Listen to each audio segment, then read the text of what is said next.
दोस्तों, अगर आपने 10th क्लास में आर्ट साइड या फिर आपने कॉमर्स साइड चूज कर ली और जब 10th के बाद कुछ समय बीता तो आपने देखा कोडिंग काफी ज्यादा आपको दिलचस्प लगने लगी, आप कोडिंग करने लगे और अब आपका मन है कि आप सॉफ्टवेयर डेवलपर बने। प्रॉब्लम ये आती है कि जो आर्ट साइड के बच्चे या कॉमर्स साइड के बच्चे होते हैं, जब वो बोलते हैं मुझे सॉफ्टवेयर डेवलपर बनना है या सॉफ्टवेयर इंजीनियर बनना है, तो कुछ सीनियर्स, कुछ आस पड़ोस के लोग उनको काफी ज्यादा डरा देते हैं कि नहीं, तुम नहीं बन सकते, तुम आर्ट साइड के हो, तुमको कोडिंग नहीं आएगी या फिर तुमको डिग्री नहीं मिलेगी, तुम बीटेक नहीं कर सकते हो, इसलिए नहीं बन पाओगे। इतनी ज्यादा बातें बोल दी जाती है कि उस बच्चे का डिमोटिवेशन लेवल हाई हो जाता है। अब ऐसे में क्या, उसको पूरा क्लियर पाथ नहीं पता है, रोड मैप नहीं पता है कि उसको क्या क्या स्टेप्स लेने। तो आपने बिल्कुल सही वीडियो पे क्लिक कर दिया। यहाँ पर मैं आपको सारी इन्फॉर्मेशन A to Z दे दूंगा। आप दुनिया क्या कहती है उसको एक किनारे रख दो और इस वीडियो को एक किनारे रख दो। आपको ये ध्यान में रखना है कि दो बातें। पहला, कि आप लोगों से अगर थोड़ा ज्यादा हार्ड वर्क करने को तैयार हो बाकी बच्चों से ज्यादा, तो आप हमेशा के लिए मान के चलो कि आप कोई भी साइड लिए हो, आर्ट साइड, कॉमर्स साइड, आप सॉफ्टवेयर डेवलपर बन सकते हो। दूसरी बात, आपको इस वीडियो पे विश्वास रखना है, जो रोड मैप बता रहा हूँ उस पर विश्वास रखना है और उसको स्टेप बाय स्टेप जैसे जैसे बताऊंगा वैसे वैसे आंख बंद करके फॉलो करना है पेशेंस के साथ में। इतना कर सकते हो तो कोई भी चीज मायने नहीं रखती आपको सॉफ्टवेयर डेवलपर बनने से। चलिए अपनी वीडियो को स्टार्ट करता हूँ। कंप्लीट रोड मैप आपको स्टेप बाय स्टेप बताता हूँ। तो जनाब, हम लोग आ चुके हैं कंप्यूटर की स्क्रीन पे। अब हम लोग यहाँ पर समझने वाले हैं कंप्लीट रोड मैप। सबसे पहले टेंशन को निकाल देनी है और आराम से रोड मैप को समझना है। समझने के बाद में अपना एक शेड्यूल बनाना है और उस शेड्यूल को फॉलो करते जाना है। भैया कुछ साल तो हर चीज में देने होते हैं। भाई आप कुछ भी कोर्स करोगे, कुछ भी सीखोगे, तो बिना आप प्रैक्टिस के, बिना आप लर्निंग के कुछ भी अर्निंग नहीं होती है।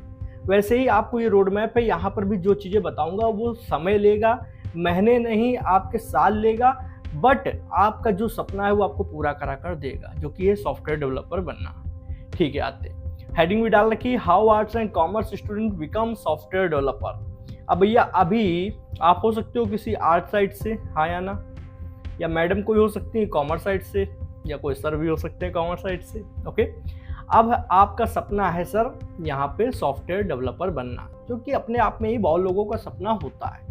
हम लोग होता क्या कि पहले इतना क्लियर पाथ पता नहीं होता है। हम लोग बहुत ही एक तरीके से, जब हम लोग ऐसी जगह से आ रहे होते हैं जहाँ कोई अच्छा गाइडेंस देने वाला नहीं होता है, कोई बड़े सीनियर भाई बहन नहीं होते जो अच्छे से हम लोग को गाइड कर पाएँ, तो हम लोग बस अपने हिसाब से सब्जेक्ट चूज कर लेते हैं कि यार हम किस सब्जेक्ट में वीक है, या कौन सा सब्जेक्ट मुझे अच्छा लग रहा है, या मेरा दोस्त कौन सा सब्जेक्ट ले रहा है, इस बेसिक पे ले लेते हैं।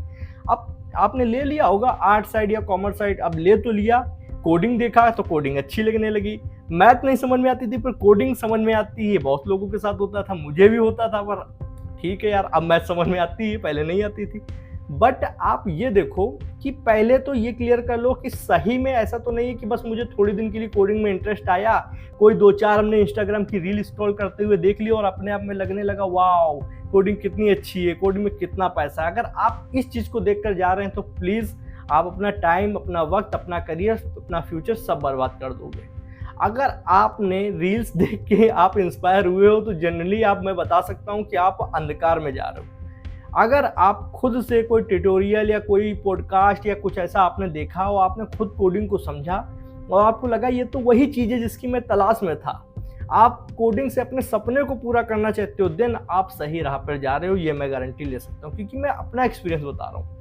मेरे समय में कोई कोडिंग रील नहीं चलती थी, कोई तब तो रील का ऑप्शन ही इंस्टाग्राम पे नहीं था जब मैं कोडिंग सीख रहा था। और मुझे ये लगता था कि हमेशा से जैसे वेबसाइट्स होती हैं, ऐप होते हैं, मार्क जुकरबर्ग के ऊपर एक फिल्म बनी हुई है द सोशल नेटवर्क, उसमें मैंने देखा कि उन्होंने कैसे कोडिंग से एक पूरा प्लेटफॉर्म तैयार किया और आज कितने बड़े लेवल पे काफ़ी ज़्यादा उस पर जब से फेसबुक आया कितनी सारी चीज़ें बदल गई, कितना ज़्यादा लोगों से एक साथ कनेक्ट करना आसान हो गया।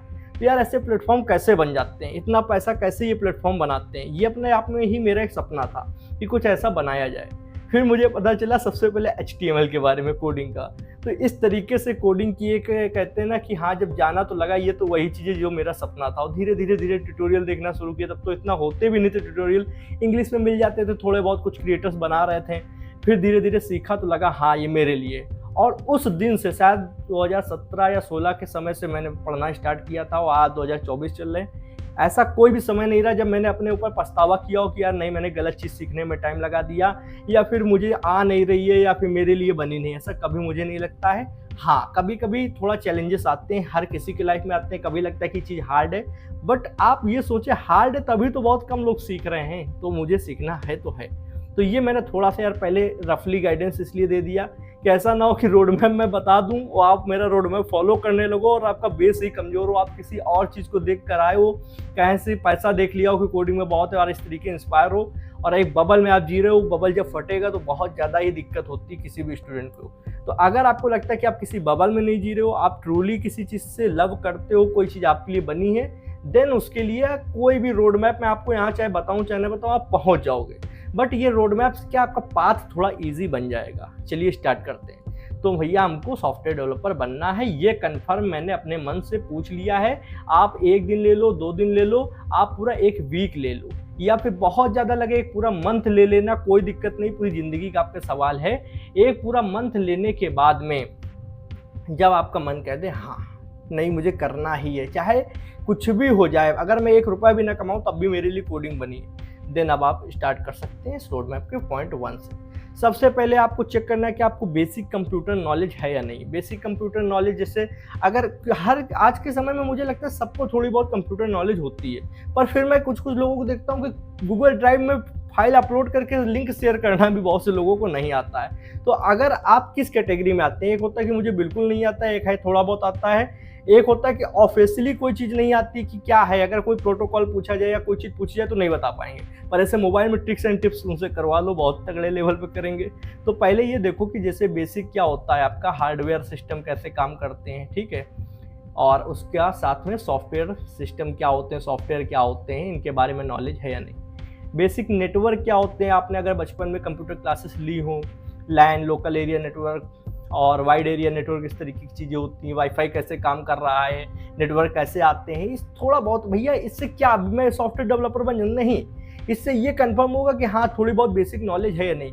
अब मैं उम्मीद ये नहीं कर सकता हूँ कि एक बंदा जो सॉफ्टवेयर डेवलपर का इंटरव्यू देने जा रहा है उसको बेसिक चीज़ें ना आती हो। अगर मान लीजिए रैम का फुल फॉर्म उसको नहीं पता है और वो डीएसए की तैयारी करके जा रहा है तो बहुत बड़ी बात है। तो बेसिक यार सभी को आता है, मुझे तो आता ही था क्योंकि मेरी तो फील्ड ही वही है, मुझे तो हमेशा से दिलचस्पी थी। तो आप चेक कीजिए नेटवर्क के बारे में। जैसे अब मैं बात करूँ ईमेल की, तो बहुत से लोग कहेंगे मुझे ईमेल मालूम है, नहीं मालूम है। बहुत से लोगों को ईमेल से वो सोचते हैं मैसेज करने का जरिया है, ऐसा नहीं है। ईमेल बहुत ही अच्छी चीज़ है। अगर ईमेल से पूछा जाए क्या होता है तो आप प्रोफेशनली ईमेल को भी यूज़ करना नहीं जानते। बहुत से लोग प्रोफेशनल ईमेल लिखना नहीं जानते, ईमेल किस तरीके वर्क करता है, ये सब चीज़ें जानिए। ईमेल हो गया, वेब ब्राउजिंग बेसिकली हो गया, वेब ब्राउजिंग कैसे होती है। आप कहोगे भैया वेब ब्राउजिंग क्या है, मैं तो इंटरनेट चला लेता हूँ, यूट्यूब पे वीडियो देख लेता हूँ, फेसबुक खोल लेता हूँ, ऐसा नहीं है। कोई चीज़ कैसे वर्क कर रही है, अगर आप यूट्यूब खोल रहे हैं तो आपके मोबाइल में यूट्यूब आ कैसे रहा है, ओपन कैसे हो रहा है, थोड़ा जानिए। अगर मालूम है तो अच्छी बात है। वेब ब्राउजिंग कैसे, बेसिक ऑपरेटिंग सिस्टम, मान लो एंड्रॉइड यूज़ कर रहे हो तो एंड्रॉइड किस कंपनी का है, एंड्रॉइड कब बना था, थोड़ा बहुत नॉलेज होनी चाहिए। बहुत से लोगों को ये नहीं पता है कि उनके मोबाइल एंड्रॉइड गूगल का होता है, सही में, ठीक है, एंड्रॉइड। और बेसिकली अगर आप विंडोज़ यूज़ कर पा रहे हैं तो विंडोज़ का थोड़ा फोल्डर के बारे में जानिए कि सी ड्राइव क्या होती है, कैसे कोई फोल्डर इंस्टॉल होता है, कहाँ पर जाके इंस्टॉल होता है, पाथ क्या होती है, लोकेशन क्या होती है। बेसिक अगर आपको मालूम है तो अच्छी बात है, आप ये बोल सकते हो कि हाँ मैं नेक्स्ट लेवल पे जा सकता हूँ। नहीं मालूम है, 1-2 हफ्ते दो, थोड़ा थोड़ा देखो, ट्यूटोरियल सीखो, इस्तेमाल करके देखो। अगर लैपटॉप है तो सी ड्राइव पे जाकर देखो, उसके अंदर यूज़र फोल्डर के अंदर जाके देखो, कुछ इंस्टॉल करके देखो। हाँ, अगर आपसे पूछा जाए तो आप बता पाओ कि हार्डवेयर सॉफ्टवेयर में क्या डिफरेंस है, सॉफ्टवेयर कैसे बनते हैं, हार्डवेयर के मतलब अब कोई हार्डवेयर वर्क कैसे कर रहा है। हार्डवेयर के अंदर भी प्रोग्रामिंग होती है और वो प्रोग्रामिंग को हम लोग बोलते हैं एम्बेडेड प्रोग्रामिंग। मतलब जैसे जो लैंग्वेज होती है, जैसे सी लैंग्वेज है, वो खासकर C++ ऐसी जगहों पर यूज़ होती है, ठीक है।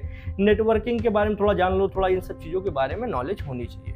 नेक्स्ट लेवल पे आते हैं, अब बात करते हैं डिग्री प्रोग्राम पे। अब डिग्री प्रोग्राम अपने आप में बहुत लोग कहते हैं चैलेंजेस आ जाते हैं कि क्या है कि जब हम लोग आर्ट साइड ले लेते हैं, कॉमर्स साइड ले लेते हैं, तो हमारे पास जो मैथ्स होती है वो तो होती नहीं है, ठीक है। अब मैथ्स नहीं है तो कॉलेजेस को लगता है कि इसको मैथ आती नहीं होगी तो प्रोग्रामिंग कैसे सीख पाएगा।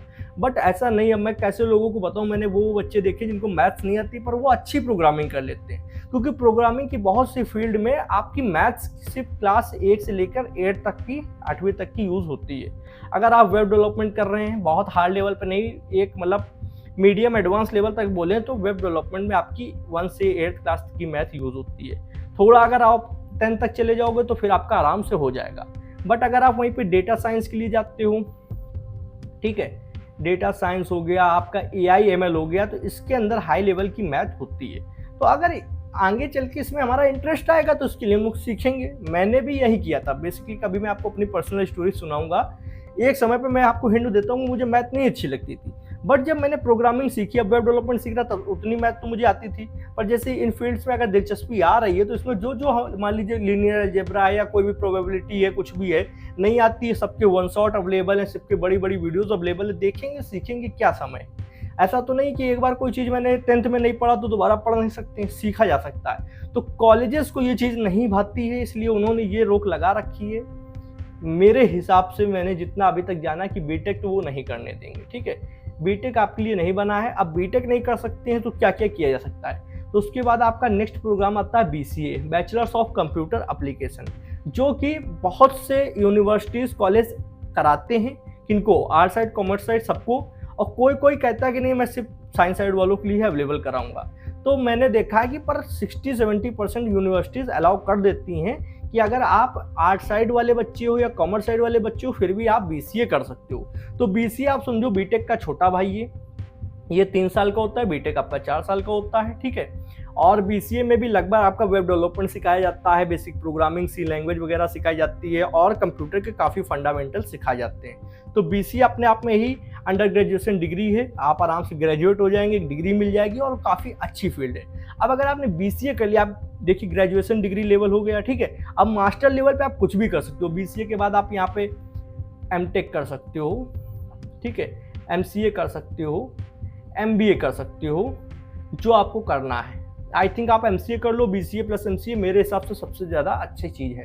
और एमसीए के लिए कोई अच्छा कॉलेज देखना, अच्छे से पेपर निकालना, पेपर निकालने के बाद अच्छे कॉलेज से एमसीए करना। तो बीसीए आपने किस कॉलेज से किया, किस यूनिवर्सिटी से किया, कोई मायने नहीं रखेगा। एमसीए के बाद बहुत बढ़िया जॉब मिलती है, जो कि आपको बीटेक के बाद जो जॉब मिलेंगी, जैसे गूगल या फिर माइक्रोसॉफ्ट में मिलेंगी मान लीजिए जॉब, वो आपको एमसीए और बीसीए करने पर भी मिल जाएंगी, ठीक है।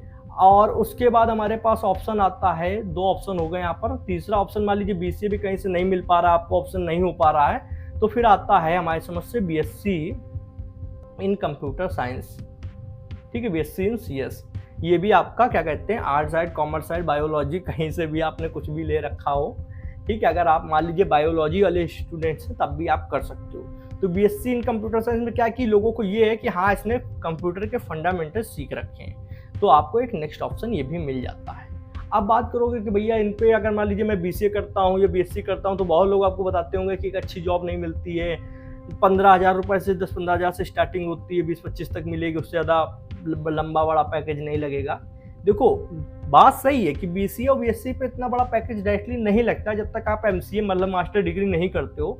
बट ये सोच के देखो कि अगर आप उन लोगों के तरीके बन जाओ जो लोगों को कंपनी, मान लीजिए कंपनी है, हमको ऐसे लोग चाहिए जो मेरी प्रॉब्लम को आइडेंटिफाई करके मुझे बढ़िया से बढ़िया सॉल्यूशन बनाकर दे पा रहा है। देन मैं ये नहीं देखूंगा कि बीसीए किए हो, एमसीए किए हो कि नहीं किए हो, या बीटेक किए हो कि नहीं किए हो, मैं नहीं देखूंगा। अगर आप उन प्रोग्रामर्स में हो कि आपकी लाइफ में कोई प्रॉब्लम नज़र आती है और आप उसका सॉल्यूशन बना देते हो, आपको अच्छे लेवल पे वेब डेवलपमेंट आता है, आप अच्छी वेब एप्लीकेशन बना पाते हो, आप अच्छी एपीआईज बना पाते हो, देन आप मेरे काम के बंदे हो और वो काम आपको मेरे तक किसी न किसी तरीके पहुंचाना होगा। वो एक बिल्कुल अलग पाथ निकल जाता है। तो वहाँ पर ऐसे बहुत कम प्रोग्रामर, ऐसे बहुत कम सॉफ्टवेयर डेवलपर हैं और आपको उन्हीं की फील्ड में जाकर बनना होगा। कि ये समझो कि सिर्फ मैं क्लोन नहीं बना रहा हूँ, सिर्फ मैं चीज़ों को नहीं सीख रहा हूँ, मैं नेक्स्ट लेवल चीज़ें भी बना पाता हूँ। देन आपका पैकेज आपकी काबिलियत पे डिपेंड करता है, आपकी स्किल पे डिपेंड करता है। अब आते हैं हम लोग, सी प्रोग्रामिंग आपको 30 दिन के अंदर पढ़ लेनी है। भैया क्या कह रहे हो, सी प्रोग्रामिंग का सॉफ्टवेयर डेवलपर बनने से क्या लेना देना। अगर आप बीटेक कर रहे होते या बीसीए कर रहे होते तो 90% चांस है कि आपके कॉलेज में फर्स्ट सेमेस्टर मतलब जो 6 महीने का होता है उसमें सी प्रोग्रामिंग कराई जाती। क्यों कराई जाती कि सी प्रोग्रामिंग एक ऐसी लैंग्वेज है तो थोड़ा सा हार्ड होती है और इससे आपके प्रोग्रामिंग के फंडामेंटल्स, आपके प्रोग्रामिंग के जो फंडामेंटल्स होते हैं वो बहुत तगड़े लेवल पे मजबूत हो जाते हैं। अगर आप पाइथन कर रहे हो, पाइथन डेवलपर हो और आपने कभी सी नहीं पढ़ी है और आपसे सी कराया जाएगा तो आपको कठिन लगेगी। पर अगर आपने सी अच्छे से कर रखी है, फिर सी प्लस प्लस अच्छे लेवल पे कर रखी है, देन पाइथन आपको सिखाई जाएगी तो आपको कठिन नहीं लगेगी, क्योंकि सी कोर माना जाता है प्रोग्रामिंग का। अगर सी किसी को अच्छे लेवल पे आती है तो उसका लॉजिक बहुत बढ़िया होगा, लॉजिक एक अच्छे तरीके पे वो बना पा रहा होगा, प्लस फंडामेंटल प्रोग्रामिंग के कैसे वर्क करते हैं, बेसिक एरे क्या होता है, स्ट्रिंग क्या होता है, सब ही सी के अंदर आप सीख जाओगे। तो सी पे बहुत टाइम नहीं देना, 30 दिन या 1.5 महीने के अंदर अंदर सी का सारा टॉपिक निपटा दो। अब भैया रिसोर्सेज भी मेरे को बताओ, ये आपके मन में आ रहा होगा या फिर आप कहीं से रिसोर्स जानते होगे। जानते हो तो ट्राई करो, जाके पढ़ो, जाके अच्छा लगता है आप वहाँ से पढ़ो। अगर आप मेरे से रिसोर्स पूछते हो तो मैं सबकी तो जिम्मेदारी नहीं ले सकता हूँ कि किसी ने क्या पढ़ाया क्या नहीं पढ़ाया। मैं स्वयं की जिम्मेदारी ले सकता हूँ। डिस्क्रिप्शन में जाना, जितना मैं यहाँ पे बताऊंगा उनके सबका रिसोर्सेज मेरे चैनल पे ऑलरेडी अवेलेबल है। और मैं कोई ऐसा नहीं कि मैं सिर्फ प्रमोशन इसलिए कर रहा हूँ मेरे व्यूज़ बढ़े हैं या ये नहीं। अगर व्यूज़ की चाहत होती तो आप मेरा चैनल पर जाकर देख सकते हो कि मैं सिर्फ पढ़ाने पे फोकस करता हूँ। व्यूज़ कितना आ रहा है क्या नहीं आ रहा है मुझे कोई लेना देना नहीं होता है। आप जाकर ट्यूटोरियल देखें, अगर आपको अच्छा लगता है देन आप आगे की सीरीज कंटिन्यू करें। आपको सी प्रोग्रामिंग की प्लेलिस्ट अवेलेबल है, ठीक है। कहाँ? इन डिस्क्रिप्शन, ठीक है। तो आप जाकर चेकआउट करें। कंप्लीट सी प्रोग्रामिंग आप सीख जाओगे। स्ट्रक्चर तक सिखा दिया है। सिर्फ डायनेमिक प्रोग्रामिंग एक चैप्टर होता है, डायनेमिक मेमोरी एलोकेशन, ना कि डायनेमिक प्रोग्रामिंग। ओके, तो डायनेमिक आपका वाला जो चैप्टर है उसको मैं बहुत जल्दी डाल दूंगा, वो भी 2-3 घंटे का बनेगा। बाकी मैंने सारे चैप्टर 3 घंटे, कोई 4 घंटे, कोई 2.5 घंटे इस लेवल पे पढ़ाया। तो आप सोच सकते हो कितने क्वेश्चंस कितने लेवल पे मैंने चीज़ें सिखाई होंगी। और ये मैं बोल सकता हूँ यूट्यूब को one of the best playlist में से एक प्लेलिस्ट मैंने बना के रखी है। भले वो बच्चों तक नहीं पहुँच पा रही है, वो यूट्यूब की कमी है, ये क्या चीज़ है, पर जितने तक पहुँची है उन्होंने ये कहा कि सर आपकी प्लेलिस्ट बहुत बढ़िया है। ये मैं अपने मुँह से बड़ाई इसलिए कर पा रहा हूँ क्योंकि मुझे अपने ऊपर विश्वास है और आपको भी अपने ऊपर विश्वास होना चाहिए कि आप बोल सके कि हाँ मैं हूँ बेस्ट। और आपको भी ये कॉन्फिडेंस डेवलप करना है जब आप इस फील्ड में आ रहे हैं। तो जाइए आप चेकआउट करिए जाके। 30 दिन में आपको सी प्रोग्रामिंग सीख लेनी। इससे आपको क्या होगा, प्रोग्रामिंग क्या है, प्रोग्रामिंग के फंडामेंटल्स क्या है और कोर प्रोग्रामिंग क्या है ये समझ में आ जाएगी, ठीक है। उसके बाद आते हैं डेवलपमेंट पे। अब प्रोग्रामिंग का आपने बेसिक तो सीख ही लिया है, ये मान के चलो बेसिक क्या एडवांस लेवल पे भी आप सीख चुके हो अगर आपने सी की प्लेलिस्ट सीख ली है, ठीक है। अब बात करते हैं कि डेवलपमेंट एक अपना चॉइस होता है कि मुझे ऐप डेवलपमेंट करना है या वेबसाइट डेवलपमेंट करना है। अगर आप उन बच्चों में से हो कि चॉइस लेकर आए हो तो डायरेक्ट आपकी जो चॉइस हो वेब या ऐप वहाँ पर आप जा सकते हो। बट अगर आप उन बच्चों के आपको कुछ खास वेब या ऐप किसी की नॉलेज नहीं है, आप ये पूछ रहे हो कि भैया मुझे क्या करना चाहिए, तो मैं सीधे बोलूँगा आपको वेबसाइट डेवलपमेंट में जाना है। एक रीज़न नहीं, बहुत सारे रीजन हैं। अगर आपका बहुत हाई एंड कंप्यूटर है, नॉर्मल कंप्यूटर है, वेबसाइट डेवलपमेंट आपके लिए बहुत बढ़िया है। ऐप डेवलपमेंट में थोड़ा ठीक ठाक लैपटॉप की जरूरत होती है। वेबसाइट डेवलपमेंट का रोड मैप बहुत क्लियर है, बहुत सारे रिसोर्सेज अवेलेबल है। मैं खुद आपको गाइड कर सकता हूँ कि वेबसाइट डेवलपमेंट कैसे करना है क्योंकि मैं already web full stack developer हूँ, ठीक है। अब वेबसाइट डेवलपमेंट में आपको सीखना इसीलिए कि मैंने बहुत सारे रीजंस बता दिए हैं और ये बहुत ही अच्छी फील्ड है। समझो वेबसाइट डेवलपमेंट सीख गए तो ऐप डेवलपमेंट आराम से सीख जाओगे। क्यों?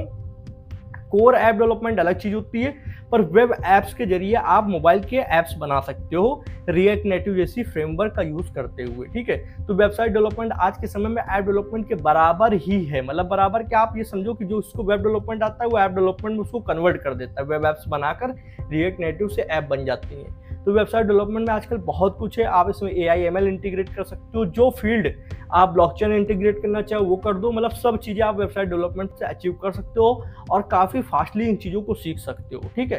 तो ये पता चल गया कि क्या मुझे डेवलपमेंट में सीखना है, क्योंकि आप कॉलेज में अगर बीटेक कर रहे होते तो उसका यही रोड मैप होता है कि डेवलपमेंट प्लस DSA ये सब चीज़ें करनी होती है। उनमें से एक पॉइंट है कि डेवलपमेंट। अब वेब डेवलपमेंट के अंदर क्या क्या चीज़ें आती हैं उनको भी मैं यही बता दे रहा हूँ। आपको रोड मैप अच्छा लगे तो आप कहीं से देखना, मैंने भी बहुत सारे रोड मैप बना रखे हैं, प्लेलिस्ट में मिल जाएंगे, हर फील्ड के रोड मैप मिल जाएंगे आपको। बट यहाँ पे रोड मैप समझ लो, सबसे पहले आपको HTML सीखनी होती है, ठीक है। डिस्क्रिप्शन में कोर्स दे दिया है, कहीं परेशान होने की जरूरत नहीं। 10 घंटे में आपको कंप्लीट आपको इंडस्ट्री लेवल HTML आ जाएगी कि आप बोलोगे भैया इसके बारे में मुझे कहीं पढ़ने की जरूरत नहीं है, उसी से आपका सब कुछ होगा। CSS करीबन 22 से 25 घंटे की पूरी प्लेलिस्ट है एक एक वीडियो की। और ये मान के चलो वो ऐसी CSS की प्लेलिस्ट है कि मैंने दूसरी प्लेलिस्ट बहुत कम यूट्यूब पे देखी है। अगर मैं उंगली पे गिनूंगा तो 3 या 4 निकलेंगी यूट्यूब पे। उनमें से एक ऐसी प्लेलिस्ट बना रखी कि कंप्लीट संपूर्ण CSS, उसके बाहर आपको एक पॉइंट भी कुछ पढ़ने की जरूरत नहीं है। जितना पढ़ा दिया उसी से सब कुछ आपका जीवन में होने वाला है। वो CSS की प्लेलिस्ट HTML के नीचे मिल जाएगी। फिर ये होता क्या है कि आपने CSS सीख ली, उसकी आपको फ्रेमवर्क सीखनी होती है। तो उसकी 2 फ्रेमवर्क होती है, एक बूटस्ट्रैप और एक सर ये टेलविंड। तो पहले आप बूटस्ट्रैप सीख लें क्योंकि कंपनी क्या कहती है कि कभी टेलविंड यूज़ करनी है कभी बूटस्ट्रैप यूज़ करनी है, तो दोनों ही सीख लो, ठीक है। तो बूटस्ट्रैप का भी आपको डिस्क्रिप्शन में लिंक डाल दूंगा। मैं सिर्फ इसलिए बता रहा हूँ कि रिसोर्सेज अवेलेबल हैं, आप परेशान होते न घूमे। अगर आप उन बच्चों में से हो कि आपको पता नहीं कि अच्छे कोर्सेज कैसे फाइंड करने, तो आप विश्वास मानो, लोगों को साल साल भर सिर्फ इस चीज़ में बीत जाते हैं कि अच्छा कोर्स कौन सा है और मुझे पसंद आ रहा है कि नहीं आ रहा है। कहीं से कुछ पढ़ोगे, फिर कहीं से कुछ पढ़ोगे, और आपका भाजी पाव दिमाग का होगा। आप ये समझो कि बहुत सारे क्रिएटर हैं, बहुत सारे कोर्सेज हैं, और जितनी ज़्यादा इन्फॉर्मेशन हो उतना ज़्यादा बच्चा कंफ्यूज है। तो इसलिए मुझे मालूम है कि मैंने कैसे स्ट्रक्चर वाइज चीज़ें दे रखी हैं और आपको कहीं घूमने की ज़रूरत ना पड़े, इसलिए मैं बता रहा हूँ। बूटस्ट्रैप के बाद भैया जावास्क्रिप्ट ही सीखनी होती है, क्योंकि जावास्क्रिप्ट आज के समय में वो लैंग्वेज है जो सब कुछ कर रही है। सब कुछ जावास्क्रिप्ट से हर चीज़ पॉसिबल है। आपका जो इस पर कोडिंग की जाती है, सॉफ्टवेयर जो VS कोड होता है वो भी जावास्क्रिप्ट से ही बना है। ऑलरेडी बहुत सारे सॉफ्टवेयर बड़े बड़े जावास्क्रिप्ट से ही बने हैं, और सारी वेबसाइट तो जावास्क्रिप्ट पे बनती हैं, ये तो कंफर्म है, ठीक है। तो जावास्क्रिप्ट सीख ली। जावास्क्रिप्ट का भी प्लेलिस्ट डिस्क्रिप्शन में डाल दूंगा, जाना सीखना। 80% जावास्क्रिप्ट होगी, 20% बची। जब तक यहाँ तक पहुँचोगे तब तक वो कंप्लीट हो जाएगी। वो 20% मैंने रोका इसलिए क्योंकि मैं कुछ अच्छे से प्लान करके चीज़ों को स्ट्रक्चर वाइज चलना चाहता हूँ, मैं भागना नहीं चाहता हूँ। क्वालिटी कंटेंट वाली प्लेलिस्ट बना रहा हूँ कि जिसने देखा 10 साल की वो प्लेलिस्ट मतलब भी बनी रहेगी, उसके बाद कोई दूसरा कुछ नहीं आना है। 10 साल तक वो प्लेलिस्ट दमदार तरीके से चलेगी, इस तरीके वाली प्लेलिस्ट बना रहा हूँ। उसमें बहुत सारे आपको प्रोजेक्ट्स भी मिल जाएंगे, सब कुछ मिल जाएंगे, ये मेरी गारंटी है, ठीक है। कोई आप ये नहीं कि बोल सकता कि यार इसमें ये नहीं है, या फिर ये ऐसे हो सकता था, ये ऐसे हो सकता था। सब प्री प्लान तरीके से हो रहा है। उसके बाद टेलविंड चाहिए। टेलविंड भी आपको सीखना पड़ेगा, जो CSS की फ्रेमवर्क होती है। इससे CSS ईजी हो जाती है थोड़ा। आप डायरेक्ट कोर CSS का नहीं यूज़ करके टेलविंड का यूज़ करके चीज़ें बनाओगे। पर ये गलती मत करना कि आप सोच लो टेलविंड या बूटस्ट्रैप सीख लिए तो CSS की जरूरत नहीं पड़ेगी। CSS समझो ऊपर का लेवल है, जब तक ऊपर का लेवल नहीं आएगा तब तक अंदर की लेवल की चीज़ें नहीं सीख पाओगे।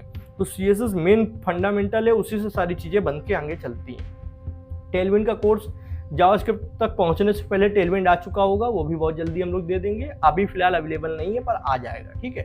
बैकएंड सीखना पड़ेगा। बैकएंड में आपको डेटाबेस के साथ बैकएंड कैसे वर्क करता है, ये सब आपको धीरे धीरे यार जब वेब डेवलपमेंट सीख रहे हो तो पता चल जाएगा। यहाँ पर मैं आपको ये नहीं सिखाऊंगा कि यार बैकएंड क्या होता है। फिलहाल ये समझो वेबसाइट सामने से जो दिख रही है वो फ्रंट एंड है, पर जब आप कोई डाटा क्लिक करते हो, यहाँ से भेजते हो या वहाँ से आता है, वो बैकएंड है, जो पीछे बिहाइंड द सीन चल रहा है, जिसको आप नहीं देख पाते हो।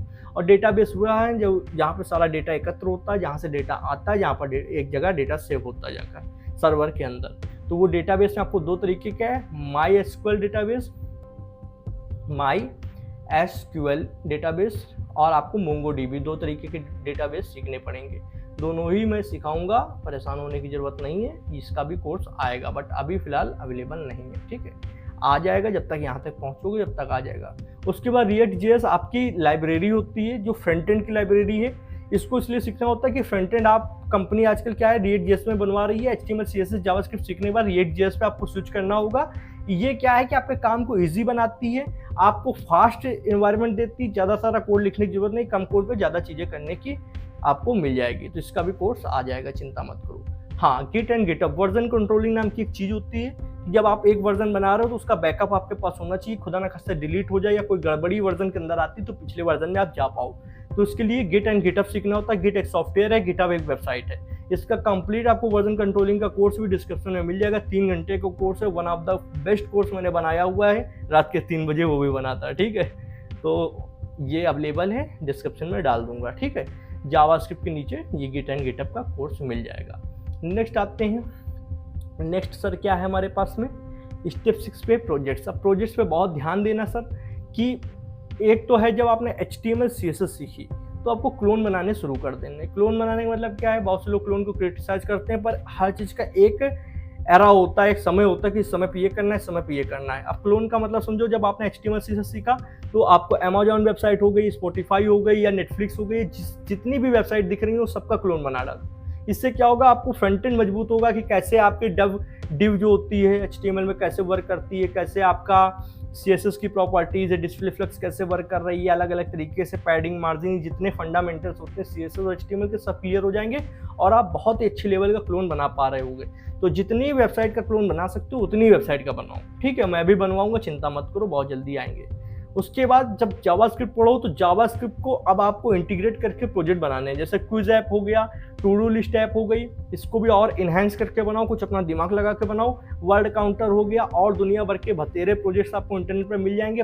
बनाओ, जितना बना सकते हो उतना बनाओ, क्योंकि जितना बनाओगे उतना कॉन्फिडेंस आएगा, और जितना कॉन्फिडेंस आएगा उतना फिर पैकेज की चिंता छोड़ दोगे कि यार बीसीए कर रहा हूँ तो 15-20 हज़ार का लगेगा। क्योंकि जब बनाओगे तब और भी चीज़ सीख पाओगे, जब और भी चीज़ सीख पाओगे तो और बनाओगे, और फिर क्या है कि आपके अंदर कॉन्फिडेंस आएगा कि मैं सब कुछ बना सकता हूँ। हालांकि सब कुछ कोई भी नहीं बना सकता, पर फिर भी आपके अंदर कॉन्फिडेंस होगा कि हाँ, अगर कोई प्रोजेक्ट मिलेगा, कोई चीज़ बनाने को मिलेगी तो मैं बना सकता हूँ, भले उसको लिए थोड़ा टाइम लगेगा, सीखना पड़ेगा। तो कंपनी में आप कॉन्फिडेंस के साथ बात कर पाओगे और लोगों के सामने अपना काम प्रस्तुत कर पाओगे। ठीक है, उसके बाद अब आते हैं थोड़ा बैकएंड पे। जब आपने बैकएंड सीख लिया तो बैकएंड सीखने के बाद कंप्लीट फुल स्टैक वेबसाइट बनाओ जिसमें फ्रंट एंड और बैकएंड दोनों होंगे। अब ऐसे में आप complete e commerce website like Amazon बना सकते हो, ट्रैवलिंग वेबसाइट बना सकते हो, कुछ भी बना सकते हो जिसमें फ्रंट एंड और बैकएंड दोनों हो, पूरा वर्क करती हुई वेबसाइट। मतलब ऐसा ना हो किसी क्लिक कर रहे हैं तो लॉजिक नहीं हो रहा है, कोई अप्लाई नहीं हो रहा है, कंप्लीट वेबसाइट आप बनाओ।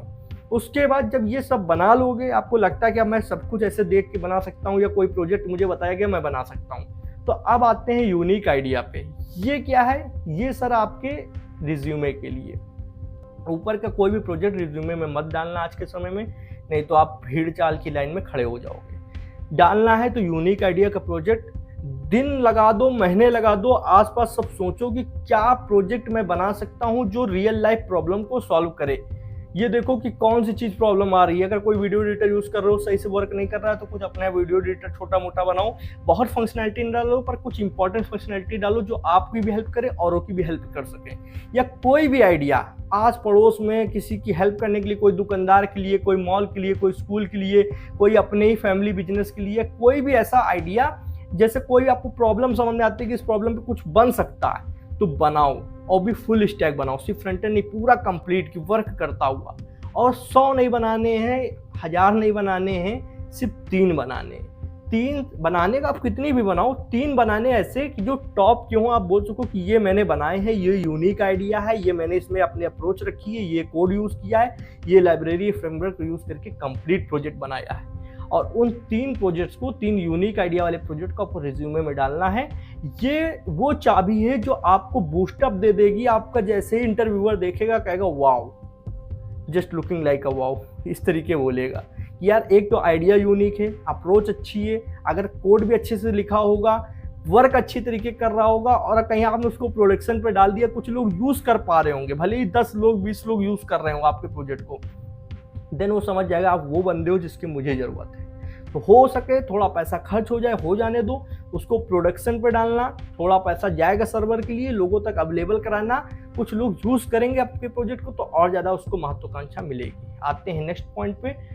अब आते हैं डीएसए पे। ये वो चिड़िया है जिसको सब मारना तो चाहते हैं पर अपने आप में बहुत कठिन है। ठीक है, लोग कहते हैं डीएसए कठिन है भी और नहीं भी है। कैसे समझते हैं? देखो, डीएसए वो चीज़ है कि आप सीखने जाओगे, स्टार्टिंग में सब कठिन लगेगा, पर जब आप ये धारणा बना लेते हो कि पर डे 3 घंटे देने हैं तो देने हैं। ठीक है, पर डे क्या है, 3 घंटे देने हैं तो देने हैं। बट आपको अगर एक भी दिन नागा हुआ और आपने सोचा यार कल कर लेंगे, और फिर कल भी एक दिन नागा हुआ, फिर आपने सोचा परसों कर लेंगे, देन फिर वो छूट जाती है और डीएसए तभी सबको हार्ड लगता है। पर अगर किसी व्यक्ति ने, यकीन मानो, पर डे 2 घंटे भी दिए और 2 महीने दे दिए, 2 से 3 महीने दे दिए, 3 महीने में तो यार उसको डीएसए आ ही जाएगा। मैं नहीं बोलता हूँ कि वो डीएसए में मास्टर बन जाएगा, बट मैं ये बोल सकता हूँ कि डीएसए आ जाएगा उस लेवल का कि इंटरव्यूअर पूछेगा तो वो बता सकता है जनाब। ठीक है, बहुत अच्छे से बता सकता है। और इसमें क्या करना है कि पहले आपको एक प्रोग्रामिंग लैंग्वेज चूज़ करनी है। प्रोग्रामिंग लैंग्वेज में सर आपका जावा भी हो सकती है, C++ भी हो सकती है। पाइथन इसलिए मैं सजेस्ट नहीं करता हूँ डीएसए के लिए क्योंकि पाइथन यार थोड़ा इजी पड़ जाती है, और पाइथन में अभी भी डीएसए के रिसोर्सेज बहुत ज़्यादा कम हैं।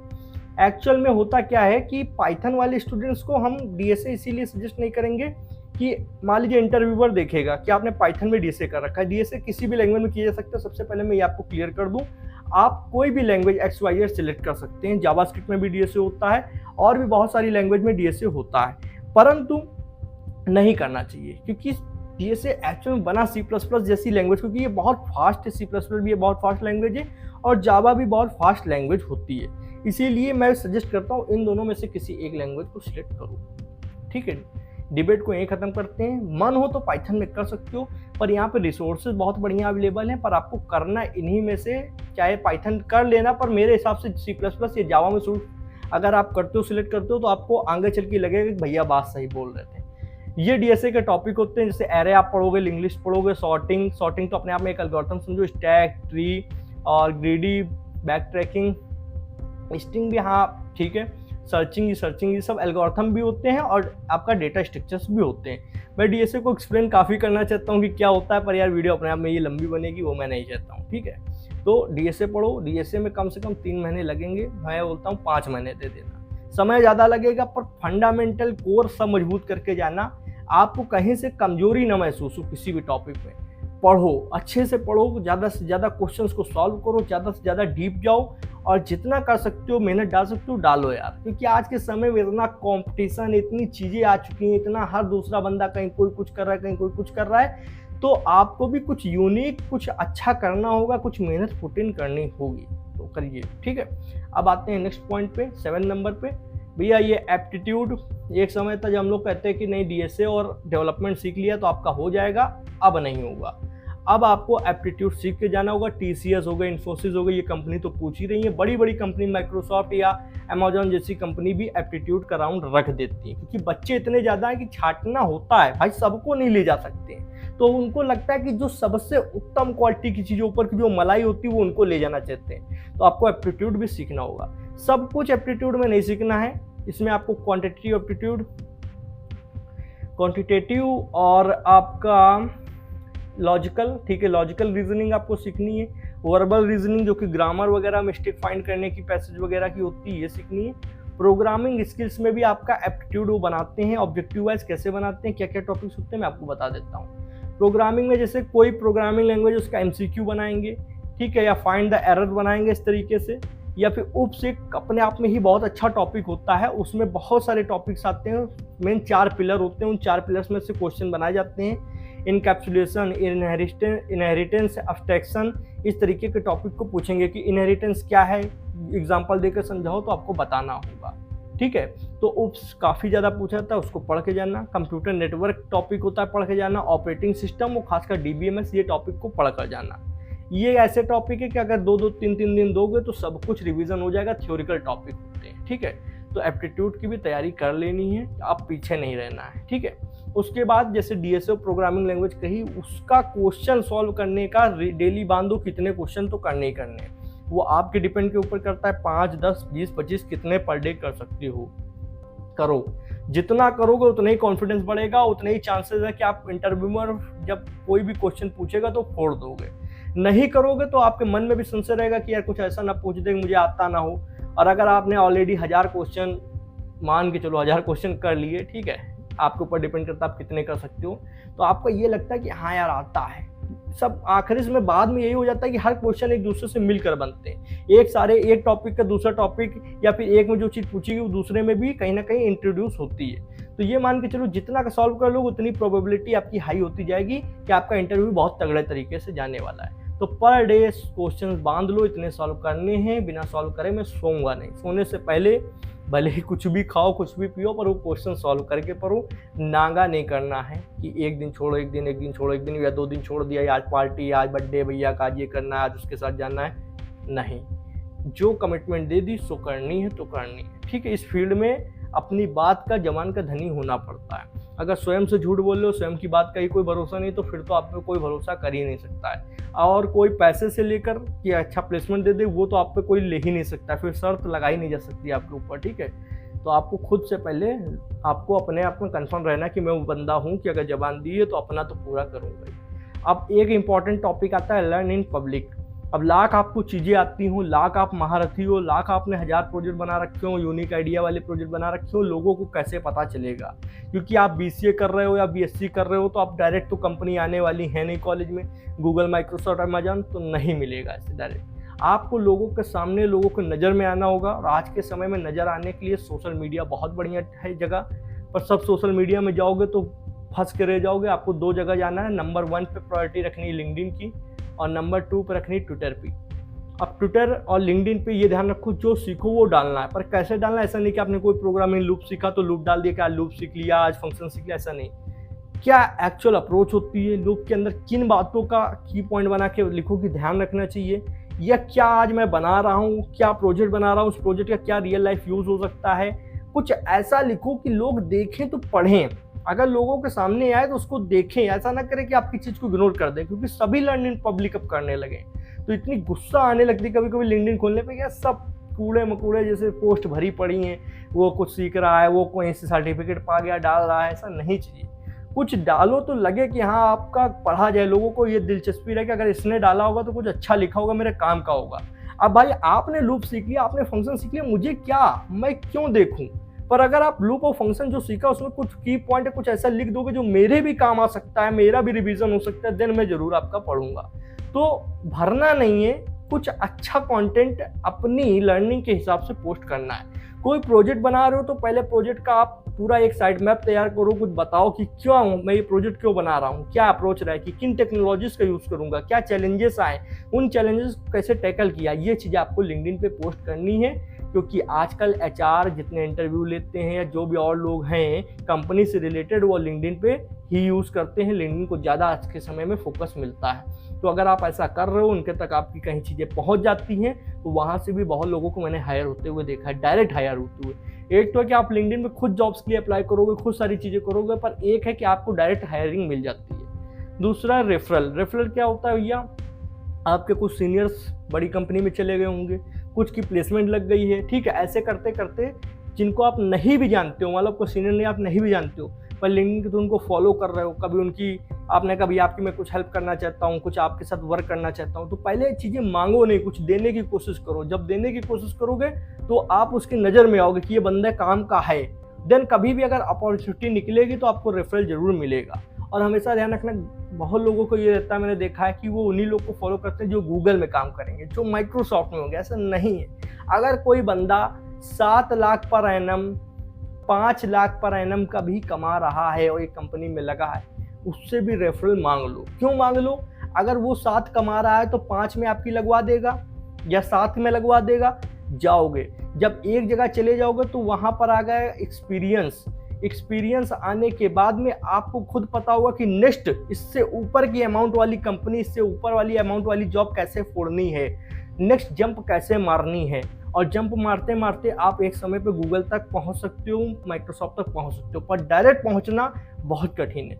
तो उन लोगों से भी रेफरल मांगा करो जो मीडियम एवरेज साइज कंपनी है, ठीक ठाक कमा रहे हैं, वहां पहुंचोगे, एक्सपीरियंस लोगे, फिर आप अपने आप को ऊपर और ले जा सकते हो। बट जो आपकी नॉलेज है उसको बरकरार रखनी है, ठीक है।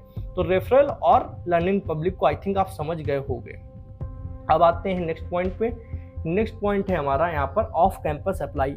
अब देखो यार, एक तो है लिंक्डइन पे जॉब मिल सकती है, नहीं भी मिल सकती है। लोग आपकी चीज़ों को एंजॉय कर रहे हैं, आपकी चीज़ों द्वारा पढ़ रहे हैं, अच्छी बात है, बट हो सकता है कि आपको टाइम लग रहा हो, उतना टाइम आपके पास है नहीं। तो ऑफ कैंपस अप्लाई करने की भी बहुत तरीके होते हैं। गूगल हो गई, माइक्रोसॉफ्ट हो गई, इनके अपने करियर पेज होते हैं जहाँ पर बहुत सारी जॉब्स निकलती रहती हैं। अक्सर मैं अपने टेलीग्राम ग्रुप पर वो जॉब्स कहीं पे भी दिख जाती हैं, किसी के थ्रू मेरे पास आती हैं, तो मैं वहाँ पर डाल देता हूँ। तो आपको सर्च करना है सारे करियर पेज पे जाकर, सबके अपने करियर पेज होते हैं, और सर्च करना है लिंक्डइन के थ्रू। लिंक्डइन में भी आजकल बहुत से लोग जॉब पोस्ट करते हैं।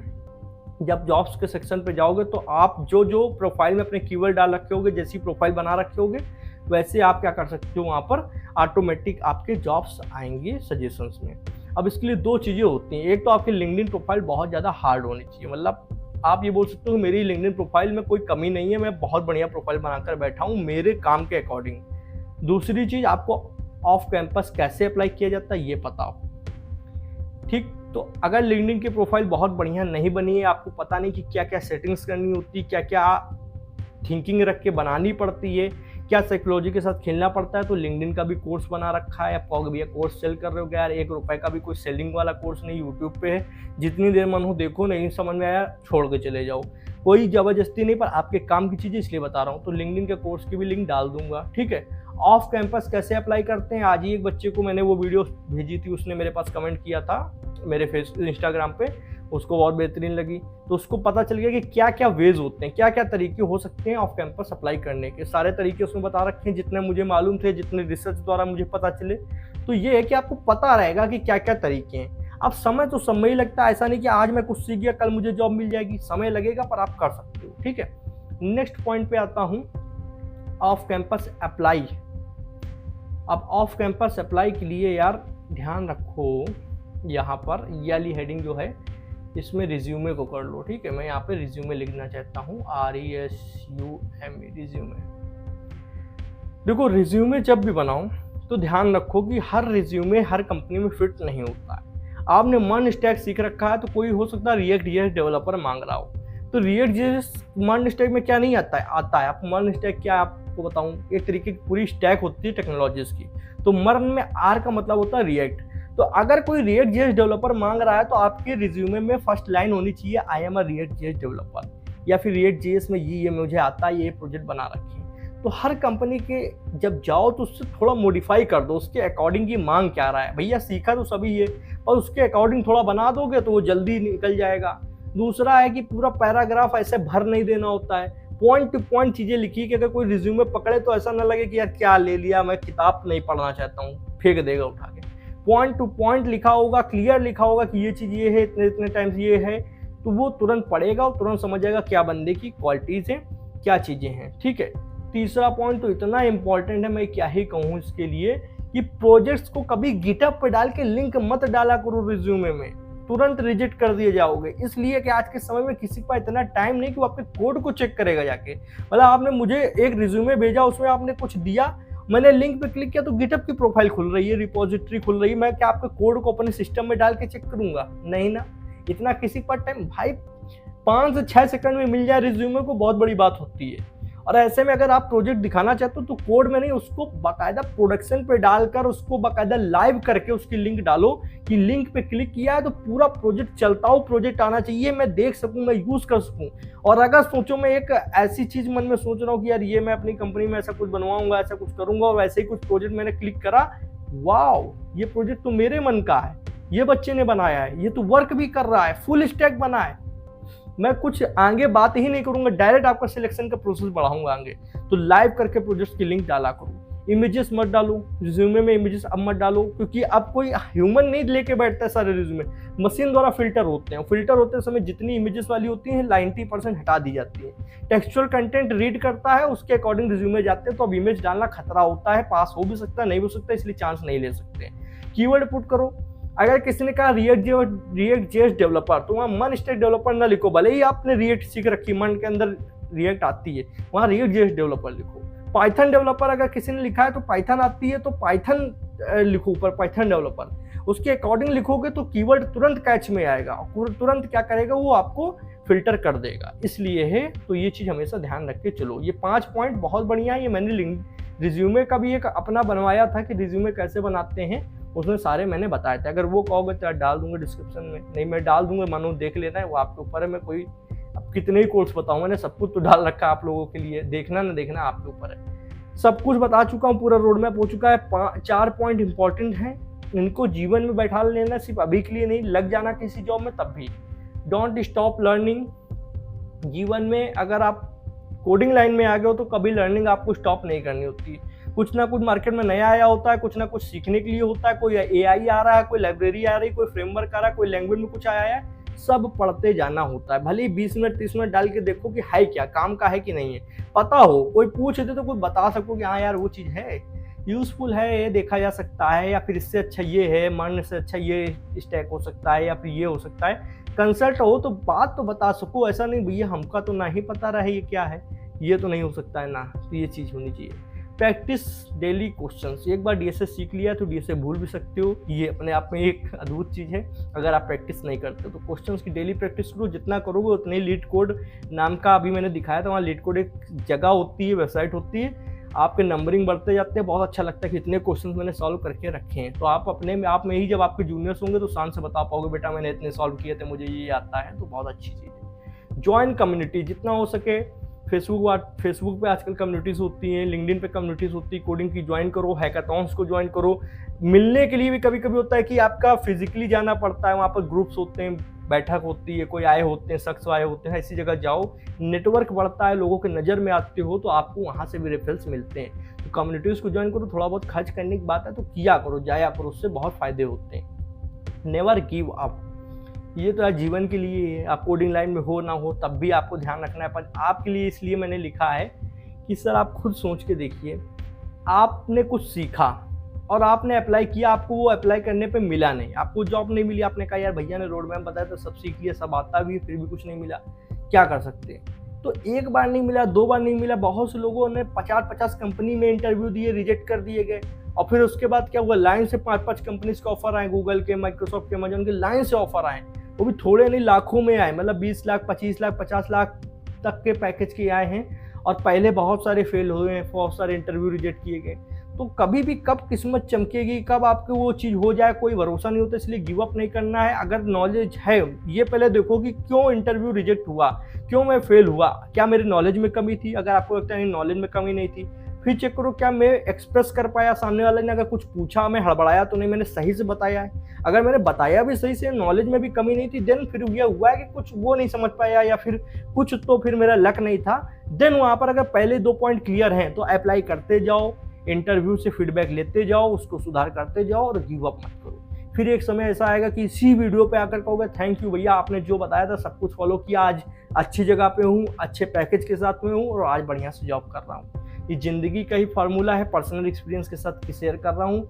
बहुत चीज़ें होती हैं जो जीवन में समय के साथ ही सीखनी होती, बताने से कोई नहीं सीखता है। जब आप प्रैक्टिकली उन चीज़ों को देखोगे, आपके साथ होंगी वो घटनाएं घटेंगी, तभी वो आप सीख पाएंगे।